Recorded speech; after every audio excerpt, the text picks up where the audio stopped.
ህግን በተመለከተ ሲጀመር ህግ እኔ ተሽሯል ነው የምለው።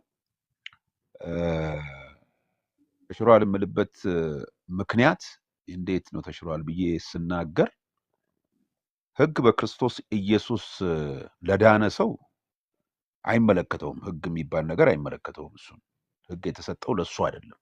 አንድ በክርስቶስ ኢየሱስ አምኖ አዲስ ፍጥረት ለሆነ ሰው ህግ አልተሰጠም። ህግ ግን ለእስራኤላውያኖች የተሰጠበት ዋናው ምክንያት ኃጢአተኞችና በደለኞች መሆናቸውን ያውቁ ዘንድ ህግ በመሰረቱ ህግ በዋናነት የተሰጠበት ምክንያት ኃጢአተኛ መሆኑን እንዲያውቅ ነው። ኃጢአተኛ መሆኑን እንዲያውቅ ነው ህግ የተሰጠው።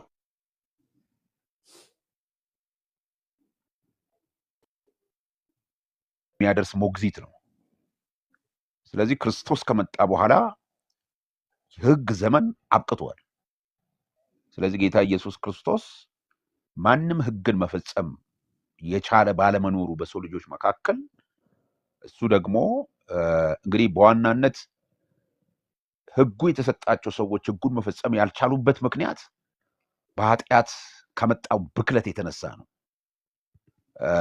አሮጌው ሰው በኃጢአት የተበከለው ነው። በኃጢአት የወደቀው ሰው ህግን መፈጸም የሚችልበት አቅሙ ስላልነበረው ህግ አድርገኝ ብሎ ያዘዋል።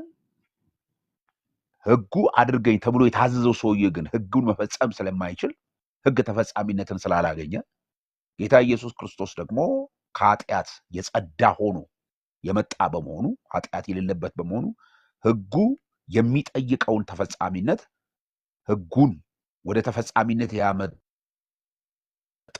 ወደ ፉልፊልሜንት ያመጣው ወይም ወደ ሙላት ያመጣው እግዚአብሔር በሚፈልገው መልኩ ክርስቶስ ኢየሱስ ብቻ ነው።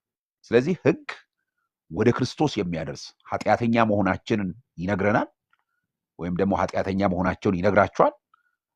ኃጢአተኛ መሆኑን ያወቀ ሰው ደግሞ ከኃጢአቱ መዳን የሚችልበት አዳኝ እንዳለ እንዲያስብ እንዲፈልግ ስለሚያደርገው ህግ ወደ አዳኙ የሚያደርስ ሞግዚት ሆኖ አገለገለ።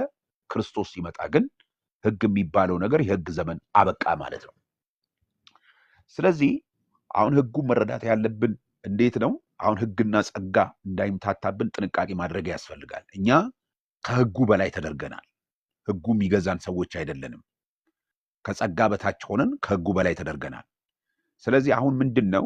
አትስረቅ፣ አታመንዝር፣ አትግደል የሚለው ህግ እኛን አይገዛንም።